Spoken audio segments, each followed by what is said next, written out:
Yo, yo, yo. Hey, guys, welcome back to another awesome edition of the Best Practices Show podcast. My name is Kirk Behrendt, and I have the awesome pleasure of finding all of these incredible teachers, learners, influencers in dentistry, and asking them great questions and having them share that information with you to create a better practice and a better life. So keep showing up, and I promise to keep bringing it. I love this profession so much.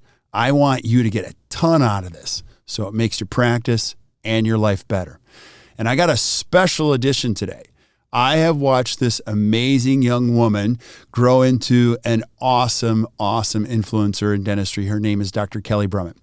And today she shares why listening is one of the best opportunities for growth, not only your practice, but for you.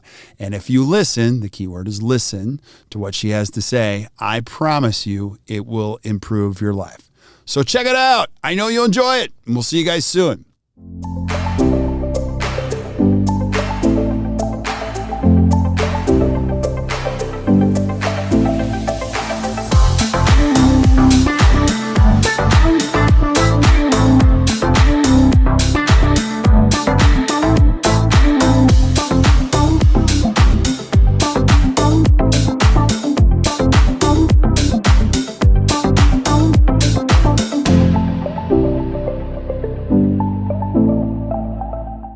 Hey guys, welcome back to the Best Practices Show podcast. I'm so pumped you're here because you know what I get to do? I get to interview rock stars in dentistry and learn about what they do and how they think and how they teach. And I pass it along to you, or we pass it along to you in hopes of you creating a better practice and a better life. So thank you for showing up.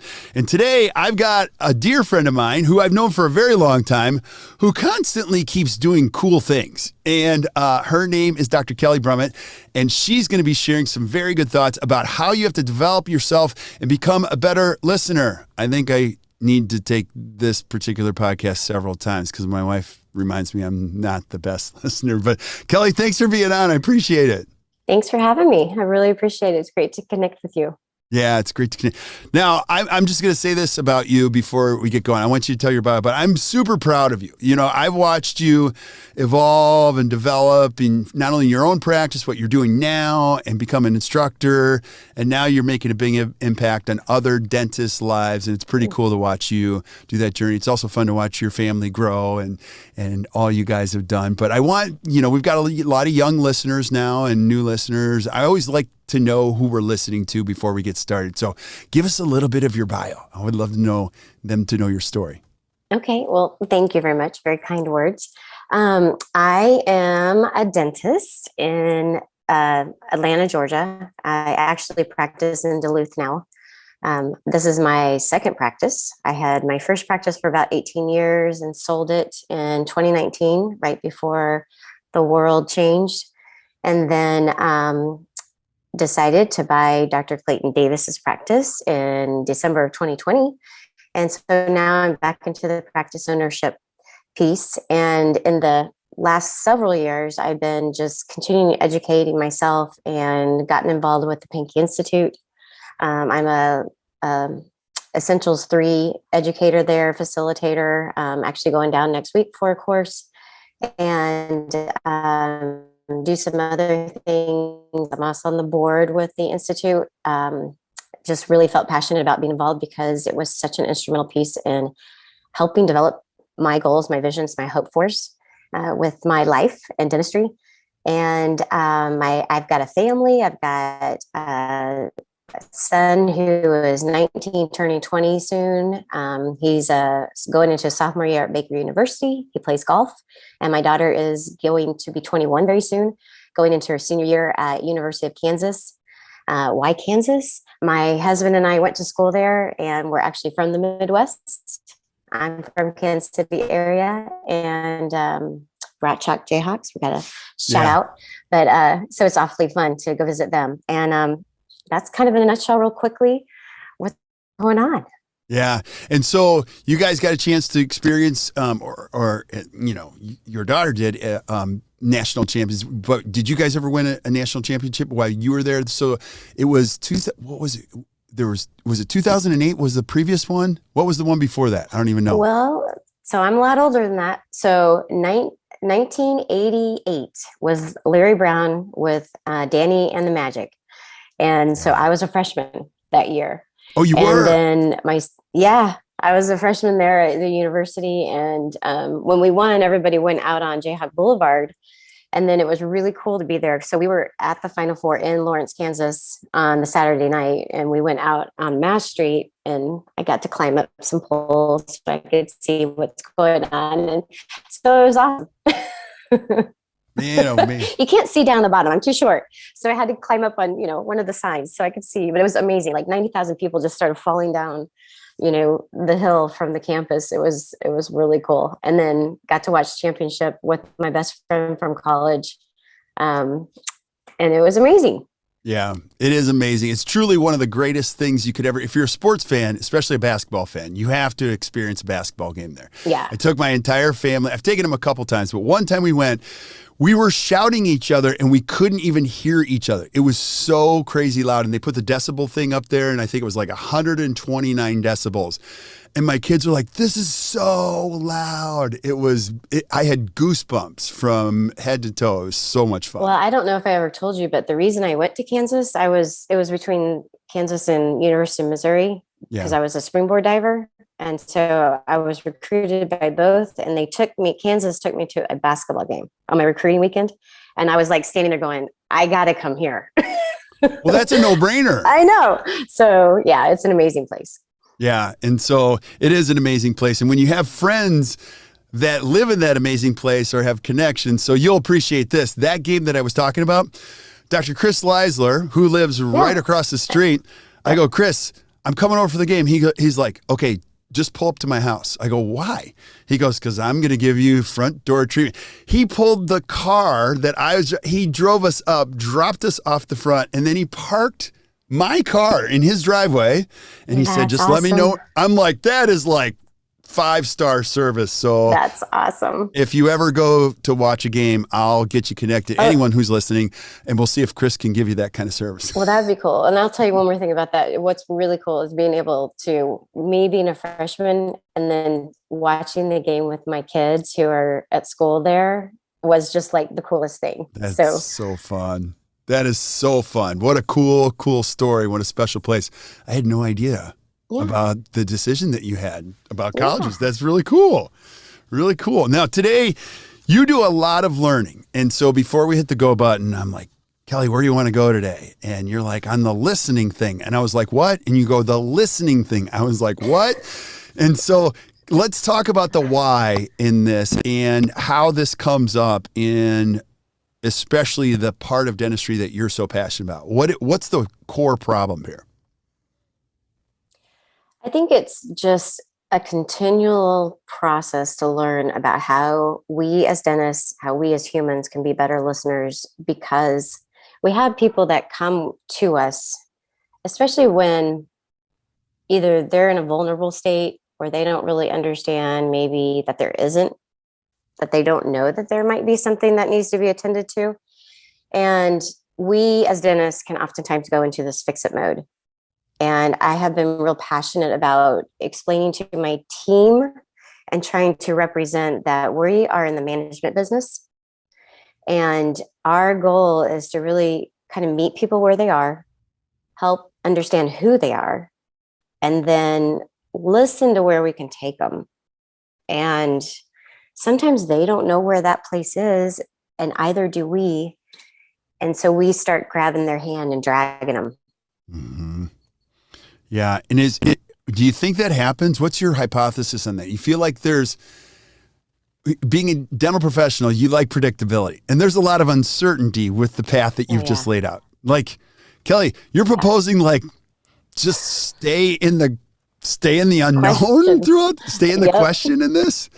Now, I want you to explain that, stay in the question, because it's one of the most powerful things you could ever do, and how this process works. I also want you to go back to this. You said we're in the management business. Like explain that. Can you share more thoughts on that? Yeah. So a lot, I'll credit Leanne Brady for helping me understand that, all of our dentistry will fail one day, and it's not our fault necessarily. It's also, we've got humans working on humans with a bunch of different variables. And the whole goal of our overall health is just, how can we stay as healthy as possible for as long as possible with as few risks that we're managing? Because, before I was a dentist, I was a nurse. And when you came to the hospital after having a heart attack and we did a cardiac cath, we put a stent in, you send the patient home. Oftentimes they thought that was it. They were done. The reality was they're only as healthy as that placement of the stent now. Now we've got to manage their health from that point on.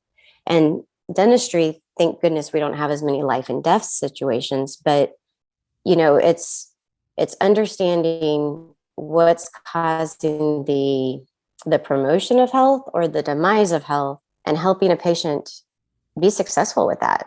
Yeah. I love it. I love it too.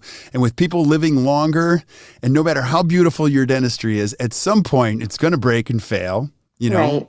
That is right. so... I love recently, the terminology was, there will come a time when you need it repaired.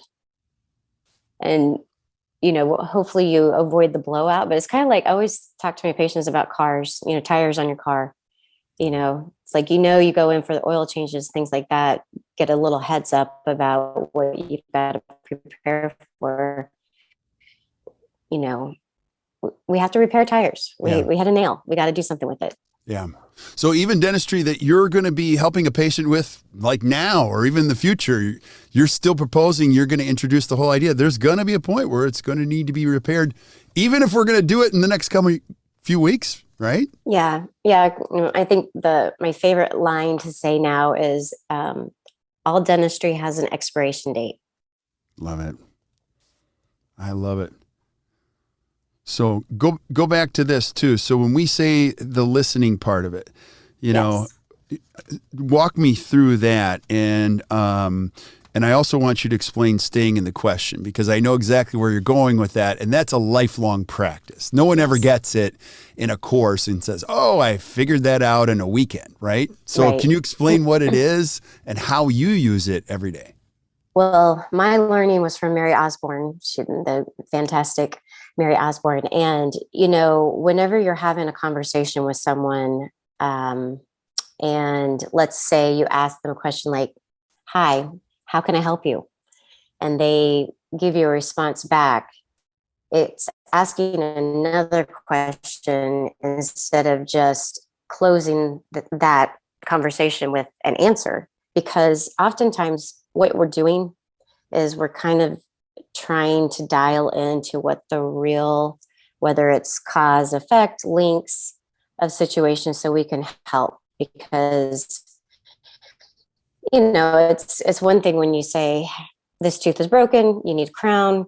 Patient says, okay, I agree. They go up. Right. But then if they don't schedule, and if we didn't ask another question, like, is there anything that might get in the way of scheduling this today? Or are there any other, questions that you have? Or is there anything I can show you?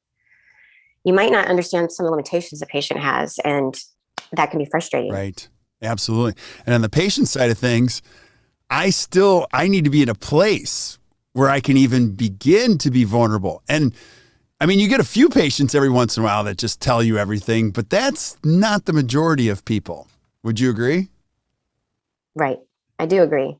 And I do think that's part of our role is, the journey is about, growing is about growing yourself so you can help others grow if you're in the realm of whether that's education or, if you're a educator, writing a book, doing a podcast, whatever it may be. But the challenge is, in my opinion, from my own experience, is unless I keep learning about myself, it's really difficult to take someone or to give someone an experience I've had and expect them to get my perspective or accept it or even consider it for their own learning. Right. So I think it's really hard at times, especially for dentists, because you're in a busy day It is down to 10-minute increments. I found that I shop in 10-minute increments too. You do? Wait, Yeah. go back to that. You are a sharp human being. How did you figure that out? One day I went shopping with my sister, and it was like in this store, out in another store. And she was like, I'm exhausted. What are we doing? And I was like, well, we have so much time, and each place, divide that out. We've got this much time to go to, and I was like, that's really sad. That's my life. That's my day. So I find I'm like that a lot. But we focus like that. And so sometimes we're trying to push everything in to this little, okay, I got this little window. Let me figure everything out. And at the same time, let me think about everything else that's going on. And I have found for myself that I can run into trouble by missing something really critical with a patient. And what I thought I heard sometimes isn't exactly what the patient was saying. Right. And I want you to go a layer deeper on that, but go back to this. The 10-minute increment thing is a real deal. Most of us know this. We've got to give it space. But you feel the pressure of the clock all the time. And you said before we hit the go, like, you should listen, but you're in a talk about it. I mean, it's a conflicting world. You're like, I got to give space to this, and we got to move this along, right? Yeah, especially when your hygienist or your assistant's staring at you. Right. Yeah. I think you just hit on it. I had talked about a process that Dr. Rich Green had taught me, which was whenever I'm with a restorative patient and I got to go check hygiene, is as I'm walking to that hygiene room, trying to make a ritual of how do I disconnect from the patient I was with? How do I not make eye contact with the front desk, because that will cause me to be hijacked to a different direction, and then walk into the next room with as much awareness and openness as I can, which is, I won't tell you I've ever figured out how to 100%, but I'm trying to be as aware of that as I can so you can be present. Right. And then if I can't be, if I am so out of sorts, learning to ask permission to invite the patient back. Yeah. So I think that's a brilliant tip you've just given, because I remember Rich, I totally forgot that. Like, that is such a great mindset to prepare yourself, because there's no rubber dam for conversations. You know what I mean? Like, you're still bringing pieces of this with you. And it's so funny you said the eye contact thing, because the eye contact move, you can try, but your body moves in that direction. That's why I don't make eye contact on a plane. It's like, because we're going to start talking. Right. That's terrible. This is not about me, but that's such an important piece. And it does take regular practice in doing that. Also, I want you to further explain the whole "you think you heard it" thing, because I still struggle with this one. No, I heard this. What you said and what I heard, this is a conversation that Sarah and I have. What I said and what you heard were not the same thing. And I missed some subtle details that added context to the thing. So explain how that works in your practice or any practice when somebody says something and it's not what's heard. I think if you can, the biggest way to kind of close the gap on it, I'm going to go into a solution mode, and then I'll see if I can work backwards, is if I can recognize that if I could ask the question to the patient or to the person that I'm having the conversation with, help me understand what I thought I heard, or let me say back to you what we're doing right here, or let me say back what I just heard you say to me, and just ask for some clarity. And I'll be honest, I think that that's a really hard thing to do, because there's a rejection piece, possibly, because you might be received negatively, or what do you mean you haven't been listening to me, or so it's scary. But at the same time, that vulnerable piece to say, no, really, I only have my experiences to compare everything with. I mean, if a patient says to me, I'm scared to death of that needle. Well, instead of saying, oh, no, no, no, you're okay. It's okay. You're in good hands. It's like, I can be scared of that needle. Can you share with me what I'm hearing you say is something might get in your way if I were to approach you with a needle? Mm-hmm. Can you help me? And let them either dive into the experience, or I find they need time to figure that out for themselves. Yeah. I'll tell you an interesting experience that I had that kind of relates to this. So I had a patient in my chair, and he was a mechanic, and he never wanted to put his fingers in his mouth as far as flossing because they were stained. And I totally like why he would not floss. It took me a few conversations to ask him, what's that about? And he said, look at my hands. But I'd never really asked him before. It was just, okay, you decided not to floss. We'll just leave that be. Yeah. And then the other thing that I experienced, which has really affected the way that I manage patients while I'm doing dentistry, he was really struggling in the chair with suction and water and air. And sometimes we'll hear dentists talk about, gosh, this person was so grabby and they wanted me to do this. And like, they didn't trust me that I was going to take care of them.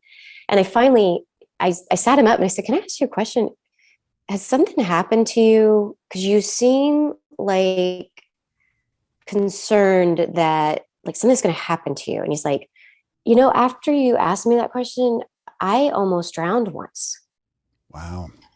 I would have never have thought that an experience of him drowning was similar to being suctioned or having water in your mouth, which is like waterboarding. Yeah, for sure.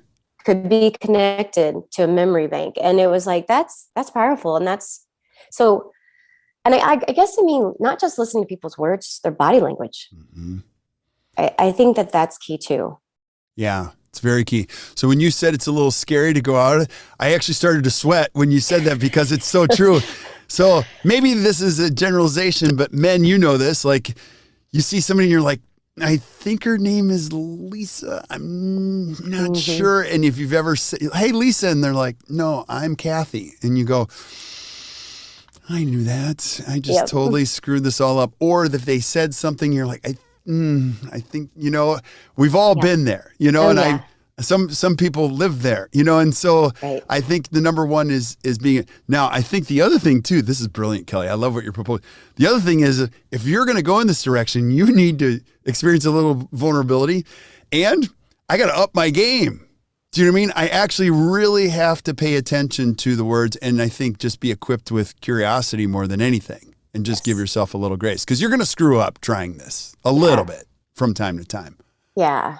And but the power, no, I was going to ask him, but the power on the other side of it is when you experience these little wins with a patient, that's when you feel the gratification that you're talking about, right? Right. And I think that's what circles you back to staying in the question, is so you can keep building that. And I think when people get an opportunity to discover, like, and this might sound weird, you're thinking discover who they are in a dental chair, but discover that they are a human being. They do have their circumstances, objectives, temperament that we love to say, while they're in a dental chair. Right. Because I'm not a believer that work is work and home is home. I am my same person in both locations, and I have to figure out how I need to show up and whenever I'm not. Right. And so I think that's the same thing with the patient. Yeah. Well, I'm going to have you back for another podcast, and you're going to talk more about that so that we can just be who we are. No, it's such a great thought though, because you really, it's less friction when you just are who you are. I'm the same person, whether I be here. I'm in different environments. That's okay. Yeah. But that is such... And that's not easy to find out who you are. No, it's not. But the closer you get to it, whether it's a test, whether it's a coach, whether it's a mentor, whether it's sitting in the condos, at Pankey, like the faster you can get there, the freer you become. I used to think I was really good at bookkeeping. And it just took me, no, never. No, I was terrible at it. So, But the listening component is so critically important. And then also too, I would imagine this is not just the doctor. You guys are collectively, Kelley, I totally understand what you're saying, but how do I do this where everybody, so I don't feel the responsibility solely as the doctor just to learn everything about a patient? How does that work in your practice, or how do you teach that? I think, yeah, that's a great question. And actually, we've had this conversation just recently. Example I'm going to give you is the hallway consult. So I believe it's really important that when you're talking with the patient about a patient, there's always a third person. And there's not a conversation in the hallway about what's happening. So emergency comes in, hey, this is patient X and they have this going on, I've done this. And you're expected to just walk in, give the answer and set up the next step versus, okay, in front of that patient, let's walk back through everything you just collected data-wise with the patient, everything that the patient shared with you, everything that you thought you heard. Let the patient have another opportunity to clarify or dive deeper. So that way you can keep building on those discoveries, which hopefully will become next steps. Right. So I don't know if that answers your question fully, but I think the idea is I have to make a choice as a leader to not, I guess, think I have to know it all and not verbalize to everybody else that I need their help. Right. Now, you and I have not, talked about this, but I'm guessing, and I'm going to jump to assumption, and I want you to talk about this. What you're creating in your practice is a unique experience. You're not looking for crowns every day. You're not looking for cause and effect and say, how many crowns you guys get today? You're creating a behavioral, and I heard Mark Murphy said this the first time. He's like, this is not cause. This is a very different style. This is a behavioral practice. And I said to him, what is that? And he actually made me sleep on the couch at the condos. I actually didn't get a bed. So that was my first, I'd never heard behavioral. And I said to him, what the heck is behavioral dentistry? Now I was a kid, I had hair at the time. And he's like, if you ever understand this, it is not like that. It's behavioral. So am I correct in assuming that's kind of the direction you're going with your practice, which is you're really going to figure out why they're here in the first place? And the dentistry the dentistry's over here. It's not like the primary, but I'm putting words in your mouth, but I want to know your thought on that. No, I agree with that because it's like you said, to be a responsible business owner, I definitely have to have spreadsheets. I definitely have to have key indicators that I'm monitoring, but those aren't driving the decisions for the day-to-day care. The lucky piece is that patient behaviorally is really driving, the growth of the practice because it's about they're the driving. It's not what I'm doing. It's not how great we are. It's not the cool gift that we might give. It's not the monthly drawing. It's how are we helping them feel, and also to think about making choices, because our choices sometimes, gut reaction to a choice versus gut thoughtful action to some type of a result is really what I hope to help patients do. Yeah. And I love the word coach. You just said it a second ago. I mean, that's really how I see us. We're coaching people and sitting with them, walking beside them. Maybe we got to wait a little bit. That's all part of it. But our responsibility is to make sure, I guess you invite them in. Yeah. Another thing that you're reminding me about is Dr. Rich Green taught me, I want my dental practice to be an educational institute. A lot of people say that, a lot of people have it, and it's been the best thing for me. I don't want to teach how to brush your teeth. I want to educate the whys behind the choices you can make. Yeah. And not judge you, but help you with your decisions about why you may want to fulfill that. Yeah. That's brilliant. That's brilliant. And if you really get your mind around that, it's amazing how helpful you become to these human beings. Rich was smarter than he knew. I don't think Rich ever gave him credit. I was mentioning this yesterday, the whole margarine butter thing. He was like trying to explain it to me, and I'm like, oh yeah. Yeah, and I'm like, Rich, and he was trying to say, Kirk, don't try to imitate anybody. Be yourself. And I thought margarine and butter were the same thing at that time. And he's like, oh my gosh, I got extra work to do with you. But he had these ways. He had these ways of saying things that you're like, if you understand it, it's brilliant. You know. Well, and he to me is one of the greatest behavioralist dentists I've ever met. I know that there have been others that have come and gone, but. Connection is number one and my strengths. And I think that's a behavioral process. I'm a big fan of, their feelings plus your thinking drives your behavior, which drives your result. Right. And if I live in that emotional world only to, get my results, there's oftentimes that gap of honestly emotional reward that lives there. Right. For sure. So if I'm a dentist and I'm listening, and Kelley, I understand this, but where do I start? Where do I even start this? My schedule's too jammed. Like I have only PPOs in my practice, and I want to do this, but I feel like I'm running full speed as I am. Like, what would you say to that person that's listening? I would say if you have the kind of schedule that's that full speed ahead, you can make some time for yourself to decide, okay, is there anything about that schedule that I like and maybe that I don't like? Rather than making a decision right away that I can't do this or you hear a lot of dentists say they're unhappy because they can't stop. They don't know how to stop. And I used to have a very busy practice, 30 plus patients a day and trying to figure out, oh, that's awesome. But then how do you manage people and take the time with them? I think one, it's finding out, asking yourself, what do you want? Because if what you have is giving you the energy to keep moving, nothing wrong with it. Right. But if you're asking that question that you just said, wait a second, this sounds like something I might want to pursue, but how do I do this right now? I say you do it one step at a time.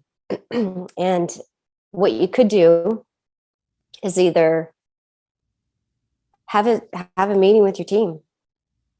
Say, hey, I feel like, let's say I don't have enough time in the hygiene visit to kind of make a connection or get to understand a patient.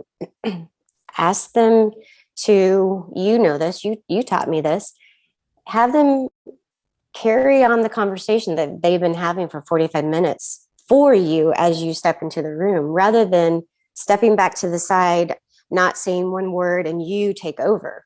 Because we take over because we know we've got 10 more minutes. Right.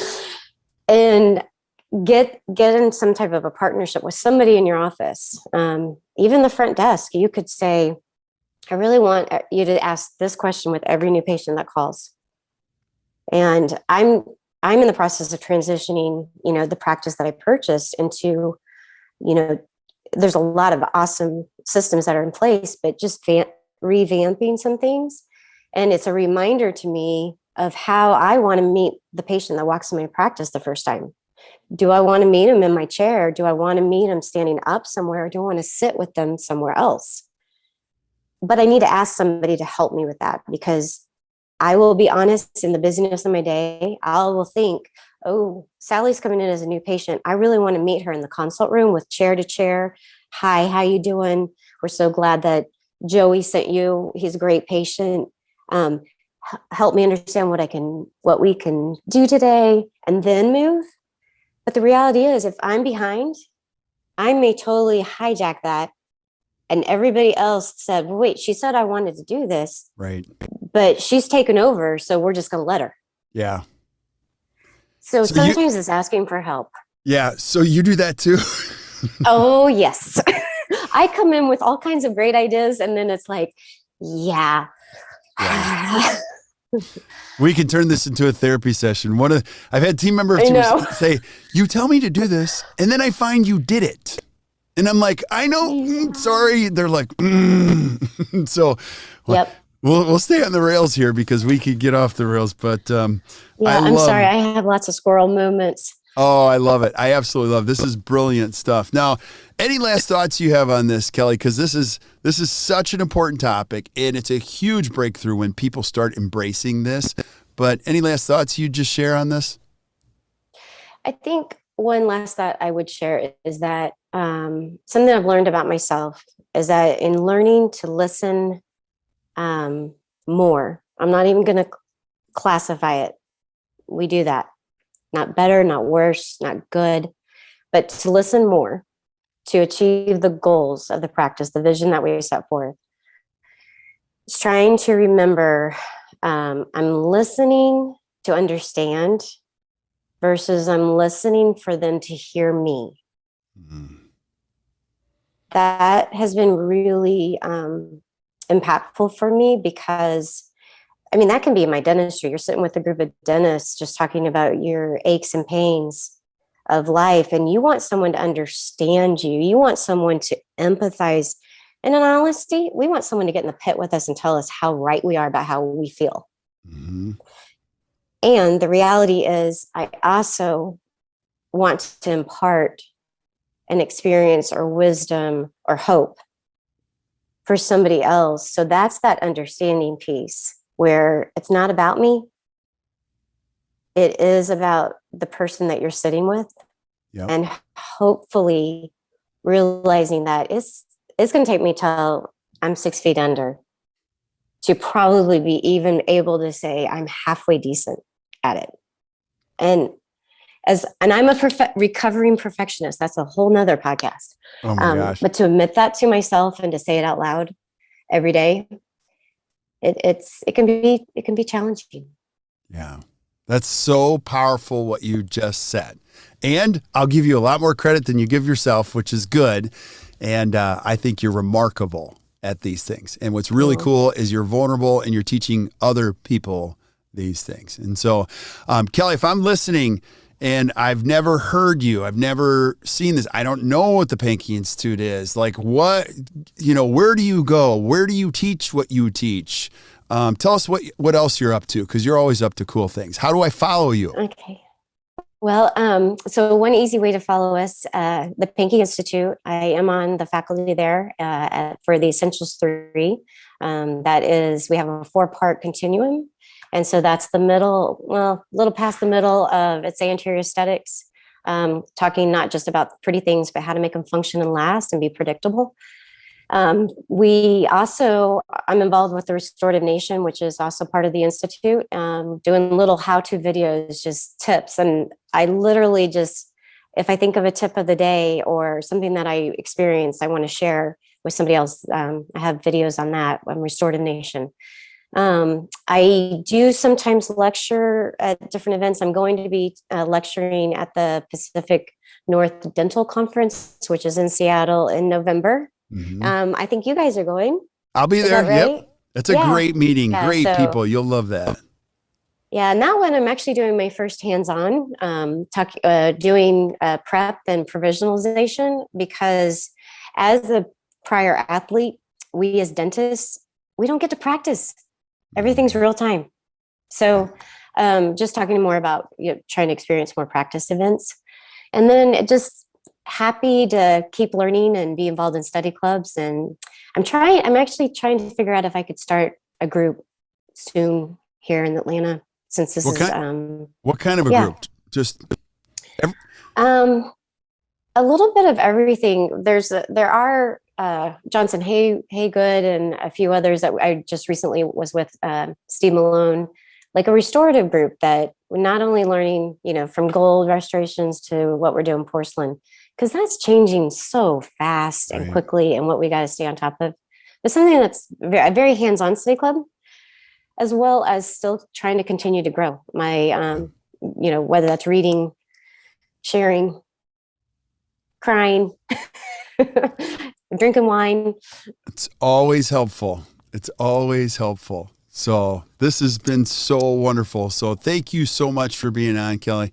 And I'm not even going to ask you. I'm going to tell you or volunteer. We are going to do podcasts. I want you to do the Recovering Perfectionist. Can you? Because like I need that one. So, and I was never perfect. So like it was a journey I never got very far on. But like I know exactly where you're headed with that, and it's so helpful. It's so helpful. So awesome, I'd be happy awesome. to. Thank you. Oh, it's my pleasure. It's all my pleasure. I'm so grateful you've been on. So, I hope you guys enjoyed today. Now stick around, Kelley, while I say goodbye to everybody else, but thank you guys for listening today.